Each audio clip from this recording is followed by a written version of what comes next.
Dan apa kata Ummul Mukminin Aisyah? Rasulullah itu pernah diserang sihir, sehingga Rasulullah itu berhalusinasi.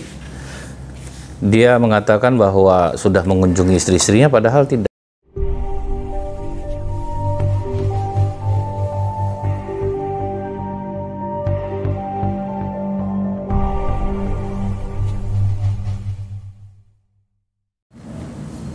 Assalamualaikum warahmatullahi wabarakatuh. Innal hamdalillah nahmaduhu wa nasta'inu wa nastaghfiruh wa na'udzu billahi min syururi anfusina wa min sayyiati a'malina. May yahdihillahu fala mudhillalah wa may yudlil fala hadiyalah. Asyhadu an la ilaha illallah wahdahu la syarikalah wa asyhadu anna Muhammadan abduhu wa rasuluh. Allahumma shalli wa sallim wa barik ala hadzal nabiyil karim wa ala alihi wa sahbihi ajmain. Kaum muslimin muslimat di mana saja berada, yang semoga kita semua senantiasa dirahmati oleh Allah, diberikan kesehatan, dimudahkan urusan, dimurahkan rezeki, dan tercapai hajat yang dikabulkan kepada Allah. Mudah-mudahan kita semua dilimpahkan Allah rahmatnya. Bersyukur kita kepada Allah dengan mengucapkan alhamdulillahirabbil alamin atas segala nikmat yang diberikan oleh Allah. Bersolawat kita kepada Rasulullah sallallahu alaihi wasallam dengan ucapan Allahumma sholli ala Muhammad wa ala alihi wasallim. Semoga Allah ringankan lisan kita ini untuk bersolawat kepada Rasulullah sallallahu alaihi wasallam sehingga kita mendapatkan syafaatnya di yaumil akhir kelak. Saya tertarik membahas masalah sihir karena marak betul terjadi di Indonesia dan ramai penontonnya gitu kalau masalah-masalah sihir ini. Saya kaget juga ternyata banyak dukun di Indonesia ini, banyak penyihir, banyak tukang santet, dari tayang-tayangan ruqyah, kemudian dari tayang-tayangan orang memburu, dukun santet. Memang ya, sihir ini salah satu bentuk permintaan bantuan manusia kepada setan untuk mendatangkan manfaat atau untuk menolak bala. Ini orang-orang yang bosan gitu kan, orang bosan miskin, orang iri hati. Untuk mencapai targetnya ini mesti ditumbangkan, ternyata mereka menggunakan sihir atau santet ini. Sihir ini ilmu tua dan itu terdapat juga di budaya masyarakat masa lampau, bahkan sampai hari ini. Di zaman jahiliyah saja sihir udah ada pada zaman Rasulullah. Dan apa kata Ummul Mukminin Aisyah? Rasulullah itu pernah diserang sihir, sehingga Rasulullah itu berhalusinasi. Dia mengatakan bahwa sudah mengunjungi istri-istrinya, padahal tidak. Nah inilah dahsyatnya sihir. Rasulullah saja pernah disantet sebelum Allah menurunkan surah Al-Mu'awwizatain, yaitu Qul huwallahu ahad, Qul a'udzu birabbil falaq, Qul a'udzu birabbin nas. Jadi ceritanya gini, Rasulullah ngomong kepada Aisyah, wahai Aisyah, ketika aku meminta, permintaanku dikabulkan oleh Allah. Dua orang mendatangiku, satu duduk di kepala, satu duduk di kaki. Orang yang duduk kepala berkata kepada yang duduk di kaki, bagaimana keadaan orang ini? Ini malaikat nih. Yang ditanya menjawab, dia tersihir. Yang satu lagi bertanya, yang di atas kepala, siapa yang menyihirnya? Dijawab lagi Labid bin Al-Asam, seorang sekutu dari Bani Zarik. Dia sekutu orang Yahudi, dia orang munafik. Dan ditanya lagi sama yang duduk di atas kepala, di mana sihir itu dia tempatkan? Kemudian yang di kaki menjawab, sihir itu dari rontokan rambut yang lengket disisir. Nah itu dijadikan media sihir. Makanya kita ini dalam Islam disunnahkan untuk menimbun rambut. Nah itu sunnahnya, tapi jarang sih kita menjalankannya sekarang kan. Karena di era modern ini ya kita mungkin merasa aman dan tidak rasanya ada bahaya, ya udah kita habis pangkas rambut ya udah biar disapu gitu. Di mana diletakkan benda sihir itu? Di kulit mayang kurma di bawah batu di dalam sumur Zarwan, kata yang di kaki. Kemudian kata Ummul Mukminin Aisyah, Rasulullah datang ke sumur itu, kemudian kata Rasulullah, ini sumur yang diperlihatkan kepadaku. Air sumur itu seperti pacar itu kayak daun untuk apa, bunga daun untuk buat apa, henna, untuk buat pewarna. Ujung dahan pohon kurma itu bagaikan kepala-kepala setan, mengerikan tempatnya itu. Ummul Mukminin Aisyah bertanya ke Rasulullah, ya Rasulullah, apakah kau tidak akan menyebarkan hal ini? Nah, setelah diambil Rasulullah, dibuka, apakah kau tidak akan menyebarkan ini? Kata Rasulullah, tidak. Allah yang jelas telah menyembuhkan aku, dan aku tidak ingin menyebabkan keburukan untuk orang lain. Karena kalau Rasulullah buka suara, hancur nih orang yang menyihir dia. Nah, itu pula Rasulullah tidak memperpanjang masalah ini. Penting aku sudah sembuh, Aisyah, ini sudah selesai, aku tidak menimpakan keburukan kepada orang lain. Kemudian dalam hadis riwayat Imam Ahmad, Zaid bin Arqam pernah mengisahkan ada seorang laki-laki Yahudi menyihir Nabi SAW. Sampai Rasulullah mengeluh sakit beberapa hari. Jibril datang kepada Rasulullah SAW mengatakan, seorang Yahudi telah menyihirmu ya Rasulullah. Dia membuat buhul di sumur ini, ikatan-ikatan di sumur ini. Utuslah seseorang untuk mendatangi sumur itu untuk mengambil sihir tersebut. Nah, ini riwayat yang kedua.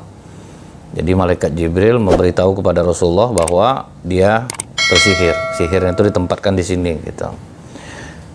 Akhirnya Rasulullah mengutus orang mengeluarkan buhul itu. Orang itu lantas mendatangi Rasulullah SAW. Kemudian Nabi SAW mengurainya. Ikatan itu diurai oleh Rasulullah. Dan perlahan Rasulullah bisa bangkit. Setiap lepas ikatan itu Rasulullah makin kuat berdirinya.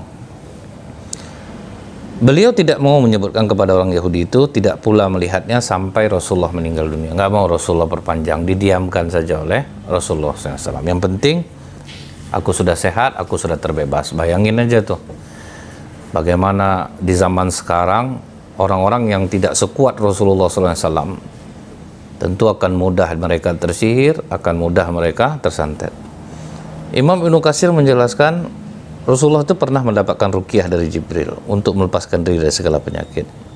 Apa kata malaikat Jibril? Dengan nama Allah, aku meruqyahmu dari segala sesuatu yang akan menyakitimu, dari kejahatan segala makhluk atau kejahatan mata yang dengki. Nah, jadi ternyata boleh juga kita tuh meruqyah diri sendiri untuk penjagaan diri. Tapi kalau misalnya sihir itu masuk, udah masuk dia, kita mesti minta bantuan orang untuk melakukan ruqyah kepada kita, orang-orang yang memang terlatih di bidang itu dan sesuai dengan sunnah Rasulullah SAW. Nah, Rasulullah mencontohkan untuk membuat benteng perlindungan dari sihir lewat bacaan Al-Quran. Karena dalam surah Al-Isra 82, apa kata Allah? Dan kami turunkan dari Al-Quran sesuatu yang menjadi penawar dan rahmat bagi orang yang beriman. Nah, itulah penawarnya. Sedangkan bagi orang zalim, orang yang nyihir, orang yang jahat, Al-Quran itu hanya akan menambah kerugian kepadanya. Jadi membuat dia rugi, ya kita mesti rajin membaca Al-Quran. Itu salah satu benteng dari sihir. Nah, kemudian setiap menjelang tidur, Rasulullah itu selalu mengumpulkan kedua telapak tangannya, dikumpulkan begini, kemudian dibacakan surah Al-Mu'awwizatain, Qul huwallahu ahad, Qul a'udzu birabbil falaq, Qul a'udzu birabbin nas. Bismillahirrahmanirrahim, baca Qul huwallahu ahad. Bismillahirrahmanirrahim, Qul a'udzu birabbil falaq. Bismillahirrahmanirrahim, Qul a'udzu birabbin nas. Kemudian ditiupkan ya di tangannya, kemudian dibalurkan ke tubuh. Nah, jadi ini cara Rasulullah dan mengajarkan kepada kita agar kita bisa terhindar dari hal-hal yang berbau sihir. Nah, ini tadi yang saya jelaskan, kalau sihir sudah menembus diri kita, ruqyah syar'iyyah dengan minta bantuan ustadz atau ulama bisa kita lakukan.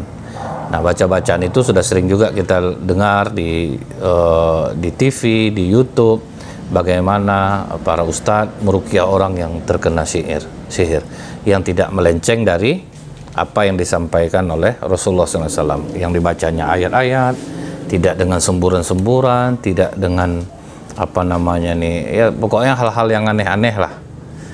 Nah, praktek ilmu gaib ini marak betul di Indonesia nih, sampai dulu saya ingat kayak kita apa namanya nih, beli, ada dulu majalah itu juga tersebar juga di Indonesia, majalah apa dulu nama itu, Misteri kalau saya tidak salah itu, ingin apa mendatangkan rezeki, jodoh, itu kan banyak dulu tuh, ki ini, ki itu, kan paling banyak lah, pengen apa namanya nih, tambah rezeki, menolak bala, pengen naik pangkat.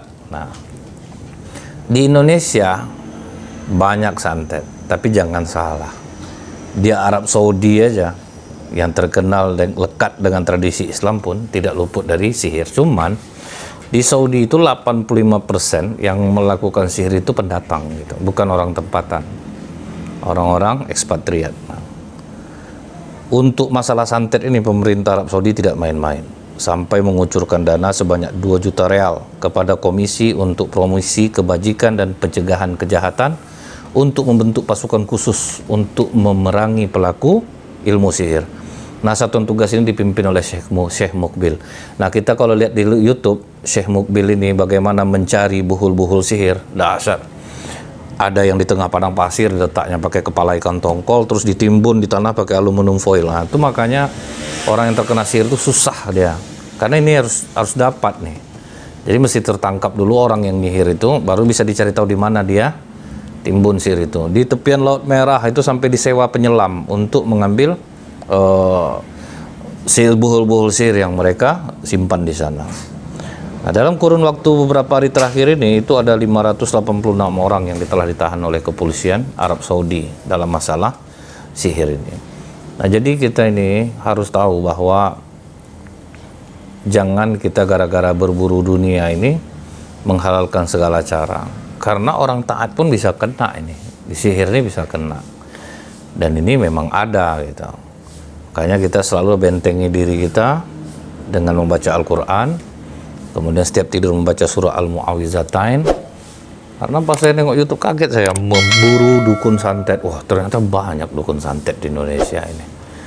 Banyak sihir ternyata di Indonesia ini. Nah, jadi ini kita harus waspada, paling tidak perkuatkan diri pribadi dan keluarga. Jadi setiap kalau anak kita masih kecil tidur, bacakan surah Al-Mu'awwizatain. Kemudian balur ke tubuhnya. Surah Al-Mu'awwizatain itu Qul huwallahu ahad, Qul a'udzu birabbil falaq, Qul a'udzu birabbin nas. Jangan lupa baca bismillah setiap membaca ayatnya, ditiupkan ke tangan, kemudian dibalurkan ke tubuh. Mudah-mudahan ini bermanfaat, kita terhindar dari segala bentuk kejahatan, dari perlindungan dari orang-orang yang dengki kepada kita, dan mudah-mudahan Allah senantiasa menguatkan iman dan ketakwaan kita kepada Allah. Subhanakallahumma bihamdika asyhadu an la ilaha illa anta astaghfiruka wa atubu ilaik. Assalamualaikum warahmatullahi wabarakatuh.